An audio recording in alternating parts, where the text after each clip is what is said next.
মানুষ দুই ভাগে বিভক্ত হবে। এক দলের অভিভাবক হচ্ছে আমি আল্লাহ, আল্লাহু আকবার। আরেক দলের অভিভাবক হচ্ছে মরদুদ শয়তান। যত কাফের, মুশরিক, ইহুদি, খ্রিস্টান আছে তাদের অভিভাবক মরদুদ শাল্লাযীনা আমানু ওয়া আমিলুস সালিহাত উলাইকা হুম খায়রুল বারিয়া। রব্বুল আলামিন বলেন, নিশ্চয় যারা ঈমান এনেছে, ঈমান আনার ফলে আমলে সালেহ করেছিল, আমলে সালেহ যারা করেছিল, অন্তর দিয়ে আমি আল্লাহকে যারা উপলব্ধি করেছিল, যারা অন্তর দিয়ে কোরআনের কথা চিন্তা করেছে, চোখ দিয়ে কোরআন দেখেছে, কোরআন পড়েছে, কান দিয়ে কোরআন হাদিসের কথা শুনেছে, কোরআন হাদিসের বাণীগুলা স্মরণ করেছে, শুনেছে, রব্বুল আলামিন বলেন উলাইকা খায়রুন, উলাইকা হুম খায়রুল বারিয়া। তারা সব চাইতে শ্রেষ্ঠ, মানুষদের চাইতে শ্রেষ্ঠ।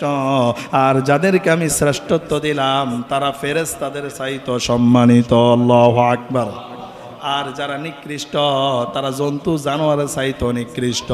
তার মানে এই একটা আয়াত দ্বারা বোঝা যায় মানুষের স্থান হচ্ছে দুইটা। কয়টা? মানুষের স্থান হচ্ছে দুইটা, হয় টপ লেভেল, না হয় একেবারে লো কোয়ালিটি।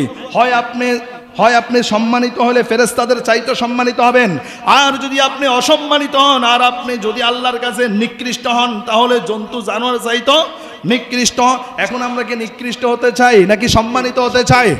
সম্মানিত যদি হতে চাই, অন্তর দিয়ে উপলব্ধি করার দরকার আছে না নাই? চোখ দিয়ে কোরআন হাদিস দেখার দরকার আছে না নাই? চোখ দিয়ে ভালো বিষয়গুলো দেখার দরকার আছে না নাই? কান দিয়ে কোরআন হাদিসের কথা শুনবেন। আপনি যদি গান শুনলে আপনার কাছে আত্মতৃপ্তি মনে হয়, গান শুনলে ভালো লাগে, কোরআন তেলাওয়াত শুনলে, হাদিস শুনলে যদি আপনার কাছে খারাপ লাগে, বুঝবেন আপনার ঈমান কিন্তু মজবুত না, ঈমানের মধ্যে ঘাটতি আছে। আওয়াজ করে বলুন ঠিক কি না? তখন আপনি কি করবেন? আমি বলবো এই মুহূর্তে আপনি গান বাজনা সব কিছু শোনা বন্ধ করে দেন। আপনি শুধু কোরআন হাদিস শোনেন, ওয়াজ নসিহত শুনতেই থাকেন। যখন আপনি অটোমেটিক্যালি শুনতেই থাকবেন, এমন একটা সময় কি আল্লাহ তাআলা আপনাকে হেদায়েত দান করবে। আল্লাহু আকবার। আল্লাহ তাআলা আপনাকে এমনভাবে হেদায়েত দিবেন, গান বাজনা আপনি শুনবেন না। কোথাও গান বাজনা শুনলেও আপনার কাছে ভালো লাগবে না, কোথাও গান বাজনা শুনলেও সেখানে আপনার বসতে মন চাইবে না। আওয়াজ করে বলুন ঠিক কি না? এজন্য রব্বুল আলামিন বলছেন আমি তিনটা জিনিস দিলাম। একটা হচ্ছে কলব, কি? একটা হচ্ছে কলব, আরেকটা হচ্ছে চক্ষু, 3 নম্বর হচ্ছে কর্ণ, নাসিক, কান। এই তিনটা জিনিসের যারা অপব্যবহার করবে তাদের অন্তরের মধ্যে, চোখের মধ্যে আর কানের মধ্যে আমি আল্লাহ তাআলা মোহর মেরে দিব, সিল মেরে দিব। আর যাদেরকে আমি সিল মেরে দিব তারা জাহান্নাম ছাড়া আর কোথাও যেতে পারবে না। এখন আমরা কোথায় যেতে চাই? জান্নাতে যেতে চাই না জাহান্নামে যেতে চাই? এই বিশ্বের মধ্যে যত মানুষ আছে সকল মানুষ দুইটা দলে বিভক্ত হবে। কয়টা? কথা বলেন না, কয়টা? 2 দলে বিভক্ত হবে। কার কথা? আল্লাহর কথা। একটা দল নমরুদের দলে, আরেকটা দল ইব্রাহিমের দলে, একটা দল ফেরাউনের দলে, আরেকটা দল মূসার দলে, একটা দল মুহাম্মদ সাল্লাল্লাহু আলাইহি সাল্লামের দলে, আরেকটা দল আবু জাহিল্লার দলে। আমরা কোন দলে থাকতে চাই? কথা বলে না। মুহাম্মদ সাল্লাল্লাহু আলাইহি সাল্লামের দলে থাকতে চাই। একটা দল হালালের পক্ষে, আরেকটা দল হারামের পক্ষে, একটা দল শিরকের পক্ষে, আরেকটা দল শিরকের বিপক্ষে, একটা দল সুদের পক্ষে, ঘুষের পক্ষে, আরেকটা দল সুদ আর ঘুষের বিপক্ষে, একটা দল কোরআনের পক্ষে, আরেকটা দল কোরআনের বিপক্ষে। আমরা কোন পক্ষে থাকবো? কথা বলে না, আমরা কোন পক্ষে থাকবো? আমরা কোরআনের পক্ষে থাই। এজন্য আপনার ব্যক্তি জীবন, পারিবারিক জীবন, সামাজিক জীবন, রাষ্ট্রীয় জীবনে কোরআন মানার দরকার আছে না নাই? Your personal life with Quran, your family life with Quran, your social life with Quran, your national life with Quran. এই কোরআন দিয়ে যদি আপনার ব্যক্তি জীবন, পারিবারিক জীবন, সামাজিক জীবন, রাষ্ট্রীয় জীবন যদি গঠন করেন, আপনার সমাজ থেকে শুরু করে, পরিবার থেকে শুরু করে, ব্যক্তি জীবন থেকে শুরু করে শান্তি দিবেন একজন, তিনি কে? যেই সংসারের মধ্যে কোরআন আছে এই সংসারে শান্তি আছে না নাই? তাহলে যেই সংসদে কোরআন থাকবে ওই সংসদে শান্তি থাকবে কি থাকবে না?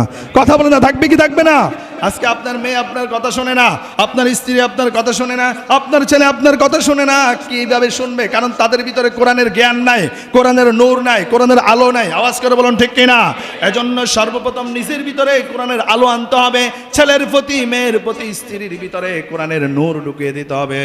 তাহলে ওই ছেলে, সন্তান, স্ত্রী আপনার কথা ছাড়া কোথাও যাবে না, কোনো দিকে যাবে না, ঠিক কিনা? ফের হাজিরিন, রব্বুল আলামিন বলছেন এই পৃথিবীতে যত মানুষ আছে দল হচ্ছে দুইটা। কয়টা? দুই ভাগে বিভক্ত হবে। আল্লাহু ওয়ালিয়ুল্লাযীনা আমানু ইউখরিজুহুম মিনাজ যুলুমাতি ইলান নূর। রব্বুল আলামিন বলেন যারা ঈমানদার, যারা ঈমান এনেছে, যারা মুমিন, আল্লাহু ওয়ালিয়ুল্লাযীনা আমানু, ওই মুমিন ওই ঈমানদারদের অভিভাবক হচ্ছে আমি আল্লাহ। আল্লাহু আকবার। যারা ঈমান এনেছে ওই ঈমানদারদের অভিভাবক স্বয়ং আমি আল্লাহ।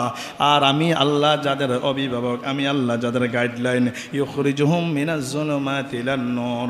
ওই মুমিনরা যদি বিপদের মধ্যে পড়ে, অভাবের মধ্যে পড়ে, মুসিবতের মধ্যে পড়ে, যদি হালাল রাস্তা ছেড়ে যদি হারামের দিকে যেতে চায়, আলোর রাস্তা ছেড়ে যখন অন্ধকার দিকে যেতে চায়, আমি আল্লাহ তাআলা তার গার সেবে ধরে আবার তাকে আলোর দিকে ফিরিয়ে আসি আমি। আল্লাহু আকবার।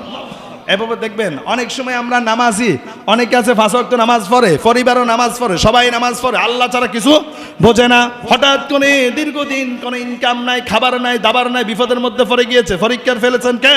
আল্লাহ তাআলা পরীক্ষার মধ্যে ফেলে দিলেন। ওই মুহূর্তে সেই কর্মের কোনো রাস্তা খুঁজে পাচ্ছে না।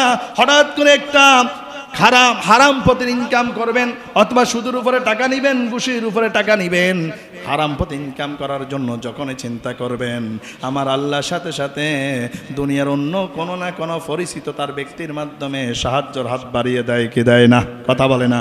দেয় কি দেয় না? আমার আল্লাহ তাআলা কিন্তু ওই ব্যক্তিটাকে বিপদের সময় কি করেন? সাহায্য করেন।